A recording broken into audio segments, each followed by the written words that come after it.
کہ ابیحان کو اس کی وجہ سے ڈانٹنا پڑ جائے، اور ڈانٹ کھانے کے بعد وہ ماہر کے ساتھ کیا کرے گا وہ ڈر گئی۔ انکل انہوں نے میرا بہت خیال رکھا، رات کو پیٹ بھر کر کھانا کھلایا، اتنی بھاری لہنگا تھا تو انہوں نے خود ہی مجھے اپنے کپڑے دے دیے اور پھر رات کو آرام سے بستر پر سلا دیا، بہت آرام سے رکھا میرا۔ ماہر نے اپنی طرف سے ابیحان کو بچانا چاہا سارا جھوٹ بول کے، لیکن ان کی انہی باتوں سے ابیحان پھنس گیا۔ لہنگا ثروت بیگم کی سوئی لہنگے پر ہی اٹک گئی۔ انہوں نے اپنے کانوں پر یقین آیا، روم میں نظریں دوڑائی تو وہ سائیڈ صوفے پر ایک طرف لال رنگ کا لہنگا پڑا ہوا تھا۔ ثروت بیگم سر تھام کر رہ گئی، یہ سب کیا ہے؟ پرویز صاحب اب ذرا برہم ہوئے۔ بابا آپ مجھ پر شک کر رہے ہیں؟ ابیحان کو صدمہ لگا۔ آپ میرے ساتھ آئیں۔ پرویز صاحب یہ کہہ کر باہر نکل گئے اور ابیحان لا پیچھتے ہوئے غصے کی نظر ماہر پر ڈال کر پرویز صاحب کے پیچھے گئے۔ آنٹی پلیز آپ مت روئیں، انکل سے کہیں نا کہ وہ ان کو کچھ نہ کہیں، وہ بہت اچھے ہیں۔ نہ جانے کیوں ڈر کے مارے ماہر ابیحان کا نام تک نہیں لے رہی تھی۔ ثروت بیگم نے ایک نظر اس معصوم پر ڈالی جس کے چہرے پر ابیحان کے لیے پریشانی نمایاں تھی۔ ثروت بیگم کو سمجھ نہیں آ رہا تھا کہ اسے کیا پوچھے کہ وہ کون ہے، کہاں سے آئی ہے۔ بس اس کا چہرہ ثروت بیگم اور اس کے چہرے کی معصومیت میں کھو سی گئی تھی۔ انہیں یہ لڑکی بھلی اور معصوم لگی تھی جس کی عمر لگ بھگ 18-19 کے درمیان لگ رہی تھی۔ وہ بہت چھوٹی تھی لیکن ابیحان کے لیے بہت پریشان تھی۔ ثروت بیگم کھڑی ہوئی اور اس کے ساتھ پر ہاتھ پھیرا۔ میں آپ کے کھانے کے لیے کچھ بھجواتی ہوں اور کپڑے بھی، آپ یہ کپڑے چینج کر لیں پھر بات کرتے ہیں۔ ثروت بیگم ماہر کو ہکا بکا چھوڑ کر چلی گئی۔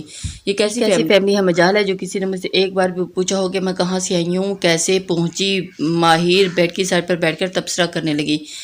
اسے سب گھر والے کم عقل لگے جبکہ حقیقت میں وہ کم عقلی کر گئی تھی جو اصل بات بتا کر ابیحان کو پھنسا دیا۔ ابیحان یہ سب کیا ہے؟ آپ ایسے کیسے؟ بابا آپ کو مجھ پر اعتبار نہیں؟ ابیحان کو دکھ ہوا، یہی تو دکھ کی بات دکھ دے رہی ہے۔ اعتبار اپنی جگہ لیکن جو ہم دیکھ کر آئے ہیں ابھی تو اسے فراموش نہیں کیا جا سکتا۔ لیکن بابا ابیحان بابا کبھی کبھار آنکھوں دیکھا غلط بھی تو ہو سکتا ہے۔ آپ مشال آپی اور ندا کو گھر لینے دیں اور اس کے بعد معاملہ آپ کا۔ آپ دونوں بہنوں کو اس میں کیوں انوالو کر رہے ہیں؟ پرویز صاحب نے ابیحان کی بات کاٹی، اور پھر آپ کی دونوں بہنیں ہی آپ سے بہت محبت کرتی ہیں اور بہت عزت۔ ہم نہیں چاہتے کہ ان کے سامنے آپ کا امیج خراب ہو۔ بابا ٹھہرے ہوئے لہجے میں بہت سخت بات کہہ گئے تھے پرویز صاحب۔ بابا سے ہی کہہ رہے ہیں، نہ جانے کون لڑکی ہے اور کس مقصد کے لیے ہے۔ نام تو اس نے مشال آپی اور ندا کا بھی لیا تھا لیکن کیا سچ ہے؟ کہہ رہی تھی کہ یہ جھوٹ۔ ابیحان سوچ میں پڑ گیا تھا۔ بابا میرا اس لڑکی سے کوئی تعلق نہیں، ابیحان کہنے لگا اس سے پہلے کہ پرویز صاحب بول پڑے۔ ابیحان کچھ بھی کہنے سے پہلے آپ یہ ضرور سوچ لیجئے گا کہ آپ کی بھی بہنیں رکھتے ہیں۔ وہ لڑکی جو کوئی بھی ہے ہم نہیں جانتے لیکن وہ رات بھر آپ کے ہی روم میں رہی ہے اور جس حالت میں تھی وہ بھی۔ پرویز صاحب ایک دم چپ ہو گئے۔ بابا میں نے صرف اس کی مدد کی تھی۔ ابیحان بے بس ہوا۔ مجھے آپ پر پورا یقین ہے لیکن بیٹا لڑکی کی عزت بہت نازک ہوتی ہے، ذرا سے بھی آنچ آنے پر سب کچھ ختم ہو جاتا ہے۔ وہ ابھی بہت چھوٹی ہے، نہ سمجھ ہے، زندگی کی پیچیدگیوں کو نہیں جانتی۔ ایک رات گھر سے باہر رہنا لڑکی کے لیے اس کی عزت کو کیسے برباد کر سکتا ہے وہ نہیں سمجھتی۔ پرویز صاحب اب ابیحان کی جانب بڑھے، لیکن آپ میرے سمجھدار بیٹے ہیں، آپ سے مجھے سمجھداری کی توقع ہے۔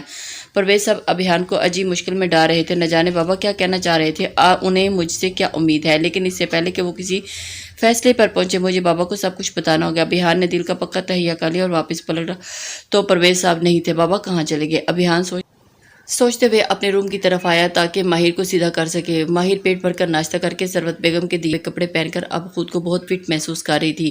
اب اسے آگے کا سوچنا تھا، بی جان سے رابطہ کرنا تھا۔ موبائل نمبر تو دیا تھا لیکن رابطے کے لیے موبائل چاہیے تھا۔ ادھر ادھر نظریں دوڑائی، ٹیبل پر ابیحان کا موبائل نظر آیا تو خوش قسمتی سے موبائل پر پاس ورڈ نہ تھا۔ جھٹ سے بی جان کا نمبر ملایا اور تھوڑی دیر میں ہی کال اٹھا لی گئی۔ بی جان میں آپ کی ہیرے۔ ماہر آنکھیں نم ہو گئی تھی۔ میری جان میرے ہیرے کیسے ہے؟ کیسی بے تو ٹھیک ہے نا؟ ہاں بی جان ٹھیک ہوں میں، آپ کیسی؟ اور گھر میں؟ ہیرے تو جہاں بھی ہے وہی رہنا، ہان کے بندے تجھے کتے پاگل کتوں کی طرح ڈھونڈ رہے اور ان کی عزت کا جنازہ جو نکلا ہے، اور تیرا باپ بھی کم نہیں، پولیس کا سہارا لیا ہے، بس تو ان کے ہاتھ نہ لگنا میرا جان، اپنا خیال رکھنا۔ بی جان رو پڑی۔ اچھا یہ اب فون نہ کرنا مجھے، جب بھی موقع ملا میں خود کروں گی، تیرا باپ میری بھی نگرانی کروا رہا ہے، بس میری بچی اپنا خیال رکھنا، اللہ نگہبان۔ بی جان نے فون بند کر دیا اور ماہر موبائل ہاتھ میں پکڑ کر رہ گئی۔ بی جان نے میں نے تو آپ سے اپنے دل کا حال بتا رہا تھا، کیا کہاں جاؤں؟ اور ماہر کی آنکھوں میں آنسو بھر آئے۔ ماہر کو محسوس ہوا کہ کوئی پیچھے سے جڑ سے اٹھی اور پھر مڑ کر دیکھا، موبائل والا ہاتھ پیچھے چھپا لیا۔